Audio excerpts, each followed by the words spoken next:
179-year-old UK law firm Wright Hassall went into administration at the end of 2025. This video is going to be an autopsy where we will look at what their digital footprint was and what it was telling us months before things went wrong, and what we could have done differently to give them a better shot at surviving. By the end of this video, you should be able to, number one, get clarity on what your own firm's digital risk profile is and know exactly how to run a mini autopsy on your own website. Number two, you should be able to use the lessons as a playbook to turn existing traffic into instructions. And number three, you should have a board-ready argument to protect marketing budget in a downturn in the economy. If you're running marketing or business development at a mid to large size firm, this is about one question. Could your digital strategy buy you time when everything else gets hard? So we're going to go through this step by step, and first I'm going to draw a simple outline so that you can literally see where the leverage was. So, okay, so a reminder, 179-year-old law firm, which should never be going into administration with that level of establishment. And then we're going to go three things: money,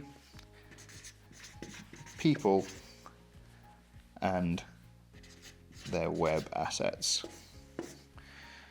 Right, so Wright Hassall didn't fail because of their website. They had partner departures, failed merger talks, financial strain, all of the stuff that you've probably read about. But here's the point. When everything else is wobbling, your digital engine should be a life support machine. But in their case, it was more like a leaky pipe. So today, we're going to be looking at web. So what we're going to look at is things like their traffic volume, the fact that they had over 1,500 pages submitted to Google's index, and arguably the most important, a weak review profile.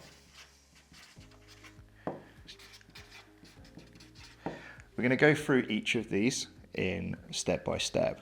So what we're going to do is look at this in a grid where I'm going to explain exactly what this looked like and what it should look like. So the first thing we saw when we looked at their data was an obsession with traffic volume, not traffic value. So this basically means low intent to high intent across here, and then we're going to go low volume to high volume. Okay, so up here we've got vanity traffic, and down here we've got what we're going to call money traffic. Okay, so a lot of their Wright Hassall strategy was set up here. This is where a lot of law firms' traffic goes, and it's a really big problem in general for law firms. So what we're going to look at is how we can get as much of this, or could have gotten as much of this, from there to there. In general, all of these ones over here are going to be like knowledge-based articles. We're going to call them news and insights. We're going to do legislation updates.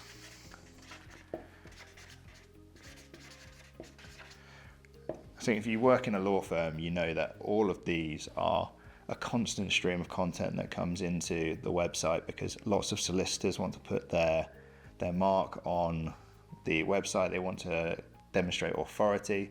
All of this content is great for demonstrating expertise, but very often there's either little to no search demand for Google and other search engines, or the demand is completely irrelevant informational keywords. So basically, that is bad for creating ready to instruct user journeys. And in the end, you don't get any instructions and retainers out of it. So this is the first mindset shift for business development and marketing heads within law firms. So effectively, you want to ask yourself, how many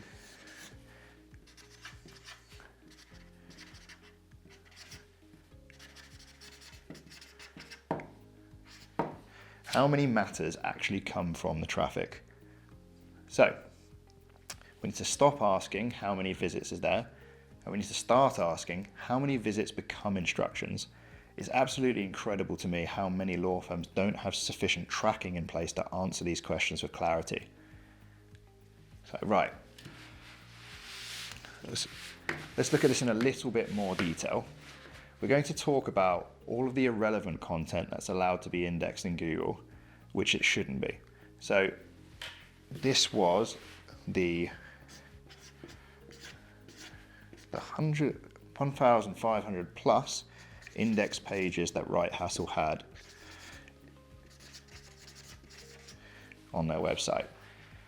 So if we do this, for example, and we say that this is the content index,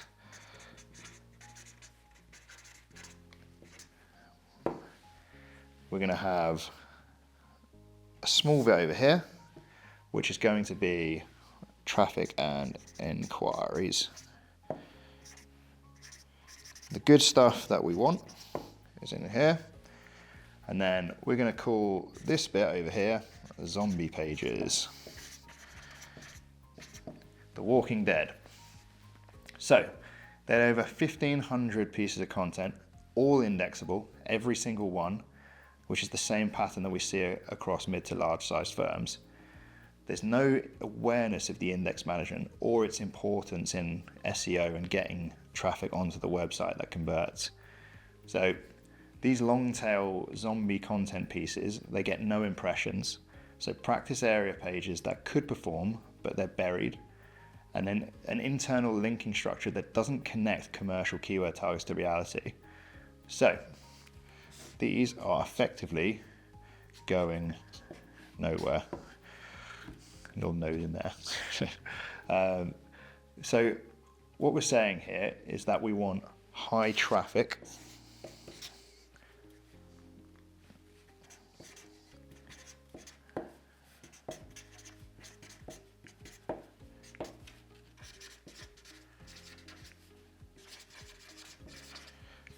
that's what these are.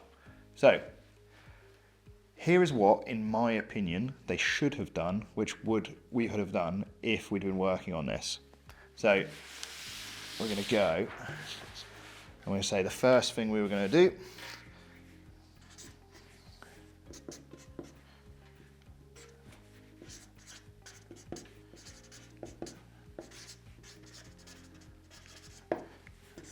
content pruning. So firstly, you would want to identify 12 to 18 months of zero impression content, and then you would no index or remove content that isn't for search engines. So we go.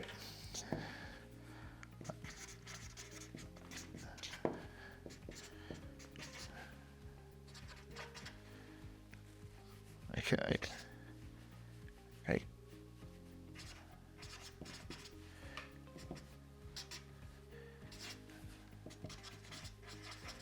It's a bit wordy, but we want zero impressions. That's important because it's basically saying that Google hasn't even shown it in search results, so it's not worthy of Google's index. So next you want to make sure that you have specified to Google that you do not want to index this content. Effectively, Google just wants to make sure that you are managing your pages properly within its index because it costs Google money. So, no index, not for search engines.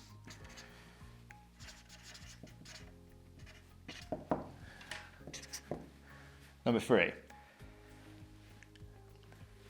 consolidate anything that is overlapping. So we're just going to say consolidation to save a bit of time. Consolidation. There we go. Okay.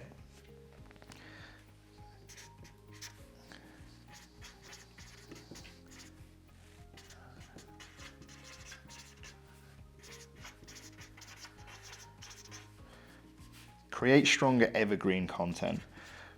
The result of consolidation should always be looking at all of the pages that are effectively saying the same thing, combining them into much better pieces of content. And then the final piece of this is internal linking rebuild.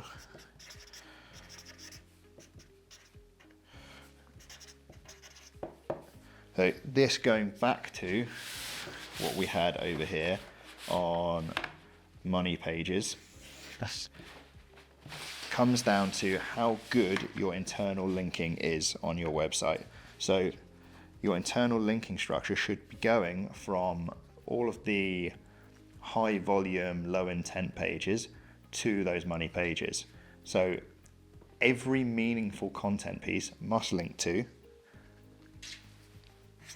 I'm going to move this up a little bit.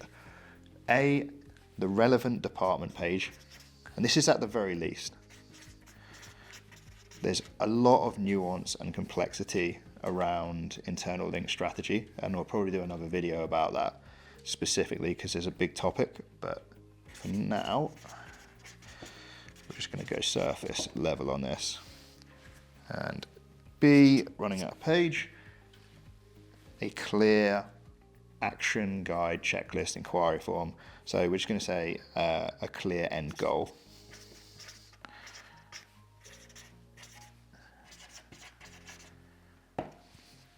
Okay, so every website, especially law firms that are producing content frequently in volume, should have a clear link strategy, a proper anchor text mapped to target keywords. So I did a full video on index bloat and indexation management. So if you do want a little bit more of a deep dive into that, go and check it out, and you can click the link below this video and you can go and watch that. All right, so next up we have the reviews. Now, for those of you that know of Wright Hassall or have ever Googled them, you will know that they have a, quite frankly, horrific review profile. So the problem here is that you can argue with a disgruntled client, you can deal with isolated reviews, but what you cannot do is argue with a pattern of prospective clients sees when they do Google you. So we're going to look at what they could have done to mitigate this. Google.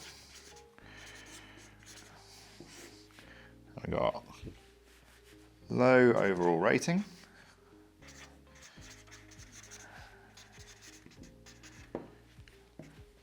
And then we've got highly emotive, as they always are when they're negative reviews. That's my terrible star.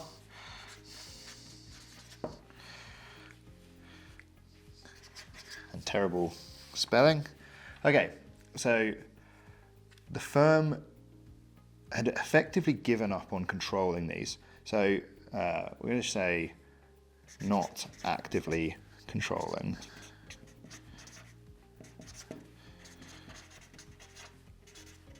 In general, with reputation management, you always need to make sure that you stay on top of managing reviews. I think in their particular case, it got so out of hand with so many one-star reviews that it just became unmanageable. So what can you do in that situation? So with the mistake that I see over and over, firms invest heavily in awards, rankings, PR. They ignore different review platforms that prospective clients actually check. So what I would say is, whilst we've got all of this, I'm actually going to come all the way back down here so I don't run out of page. I'm going to say control what you can.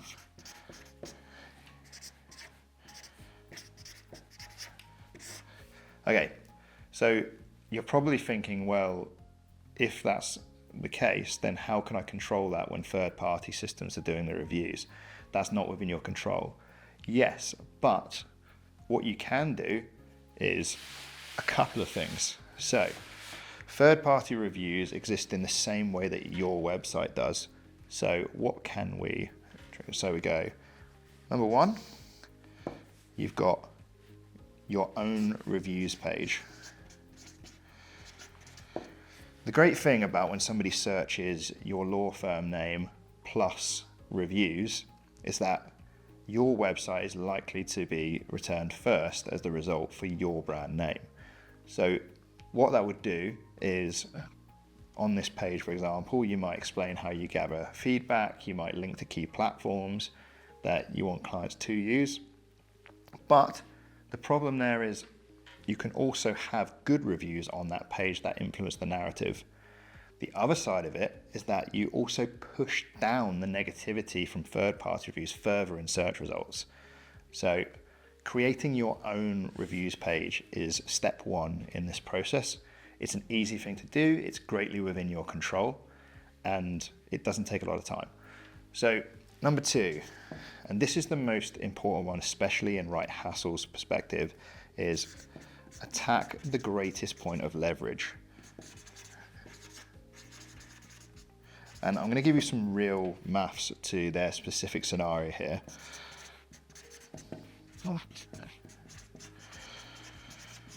Okay, so what we're going to say here is we got Google, sure. Okay. And they've got review solicitors. Two third-party review platforms. You've got a small number of reviews, and you've got a big number of reviews on Google. So when I say attack the greatest point of leverage, I mean realistically, how can you achieve, because these are, we're going to try again at my ability, much better. Okay, so they're both 1 star, which is obviously not ideal, but at the same time, we've got a smaller number in review solicitors than Google. I think they had hundreds of 1-star reviews in Google, but only a handful of 1-star reviews in review solicitors. So it's much more possible to influence the overall rating of review solicitors. So if we did the math, I think they needed only 6 times 5-star reviews.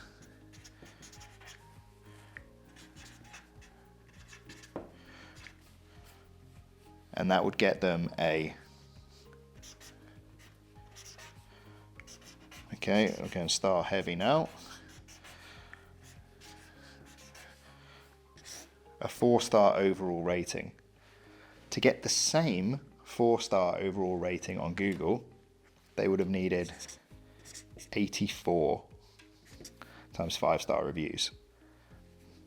That's pretty undoable, and that's even if you consider not getting a single more negative review on top of that 1 star.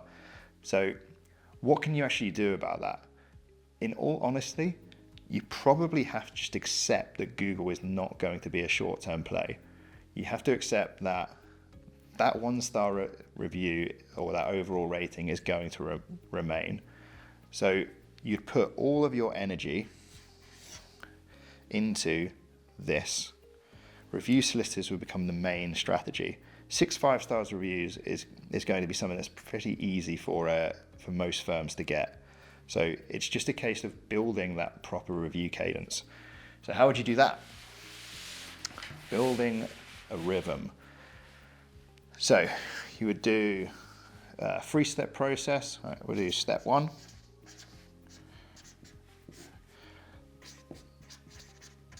Every client or every completed matter goes through a simple process. Would you recommend us?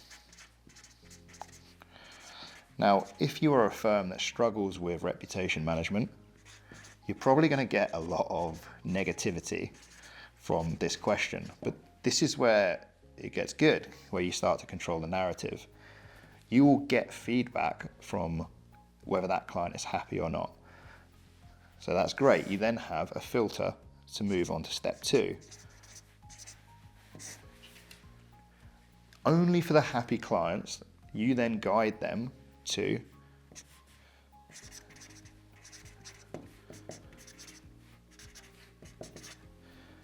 greatest point of leverage.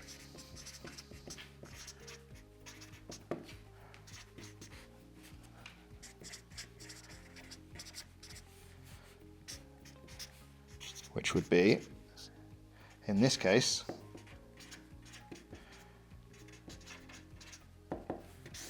review solicitors. So it wouldn't have actually taken them a long time to heavily influence this.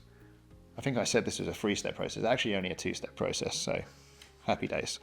So what you probably find here is that this whole issue would probably be fixed in maybe like 90, 120 days. You're still going to have the odd negative review, but let's say that you close 5 matters a week and you get a 20% conversion on reviews. Like, it's no time at all. You're going to get negative reviews in the meantime on that, but still, this is a short-term strategy. And then once you've got this solid, then you can move into a longer-term play to try and fix the Google issue. But all this does is buys you time. Okay, so you fixed your reputation management problem. Well done, Wright Hassall. The single greatest lever that an established law firm can pull is getting more signed matters from existing traffic. Now, Wright Hassall was in this position where they had a fairly decent size established firm for many, many years. They had lots of pages, lots of content and traffic going to those. We're going to say leverage what already works.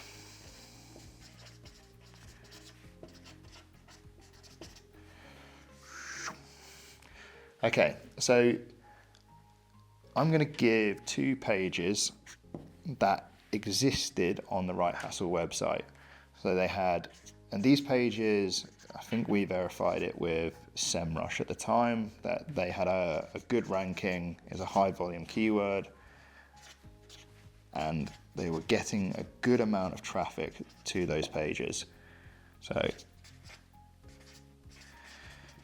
stamp duty on commercial property, and then whilst this is very informational, definition of negligence was also a page that was getting a lot of traffic. So you got 2 great points of leverage there as well. So whilst these aren't hypothetical, they were pages that existed, ranked well, got a lot of traffic, but then they didn't actually do anything with that. So right, what could we do here? We're going to go and we're going to put this into a table again, and we're going to say stamp duty and definition of negligence. So we're going to cover stamp duty first. So we're going to say potential lead magnets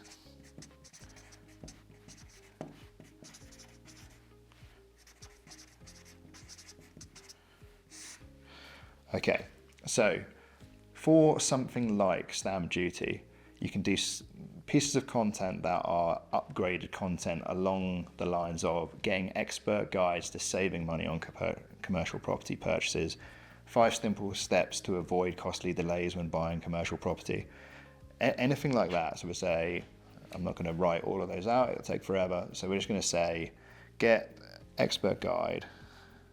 I'm going to say expert guide. And then we're going to say 5 steps. Okay, so on a page like this, we put it above the fold, make sure that it's clearly an upgrade, and you have to make sure that it's genuinely high value stuff directly from a solicitor that prospects would happily give their contact details for. It's crucial because this is the thing that is going to impact your brand and the trust that they have in your brand when it does come to your sales team or your lead nurture team to get in touch. So you want a clear pathway for everything that you do in these pages, so that it goes to a contact form, or you have to input your details to get these higher value pieces of content, but they're highly relevant to the people that would be looking at the stamp duty on commercial property. Really, really important. So instead of just bouncing from the page, they actually have somewhere to go or some incentive to go further in your user journey, and it increases the likelihood that they're going to become a signed matter. So on the negligence page, so something like this is much more informational, higher up the funnel. So at this point, you need to know a little bit more about the prospect. So we would probably have something like a 2-minute quiz. It could be 3 minutes, 4 minutes, doesn't really matter. But it would effectively be something that, if it is a interested prospect or the ideal client for you, they might want to take a quiz to find out whether they are suited to a negligence. Now, at this point, it's very broad, so it could be any negligence. It could be, we're going to do some examples here. We're going to do clinical negligence, professional, and I don't know,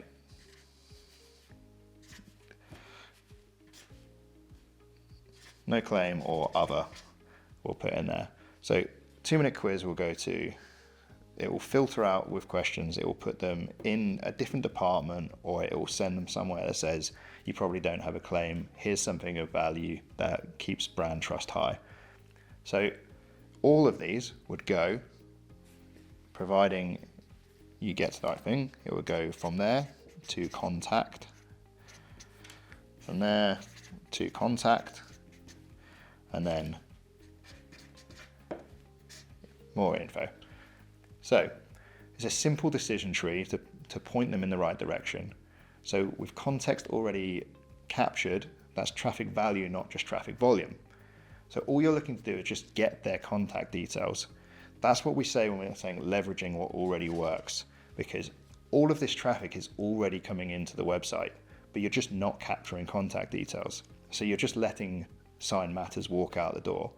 So it's just a case of simply making sure that what you're producing is helpful on the page, but also giving them the option to progress. So at this point, all of these, even this, if it's applicable, would just go into a lead nurture, and then hopefully a signed matter, which will just be signed matter. So the great thing about doing it this way is that the leads that are coming through are more qualified. Like, you know more about the prospect based on their answers in the quiz. So it's brilliant. Like, when you actually go to get a conversation, even with this and this, like if they download that and the information is actually good, when your lead nurture sequence takes over and you then go and get in touch with them, they know who your law firm is, and they've already assigned trust to that name because the value that they've already gotten from you so far is high. So the likelihood that they're then going to progress with you and listen to what you say is much, much higher. To recap what we have done so far, we have gone through volume versus value, content pruning and internal linking, reputation management, and leveraging existing traffic. Now, could fixing all of this have saved Wright Hassall? Now, nobody can actually say that, but what I can say with confidence is this. If your firm has thousands of unmanaged content pages, weak online reviews, and high traffic articles with no ready to instruct journeys, then you are carrying way more digital risk than you think, exactly when you need resilience. So if you want to see what your own digital autopsy looks like, then here's what we're doing. We've opened a handful of law firm digital resilience autopsy slots each month, and on that session, my team will map out your traffic value, not just your traffic volume. We'll identify your biggest review and reputation risks, and we'll show you 3 to 5 places where small changes could create a disproportionate increase in qualified instructions. So, if you are a mid to large size UK law firm and you would like that, then all you need to do is click the link below, fill out a short questionnaire, and put in your current site and your practice mix. Then pick a time that works for you, and we'll get back to you.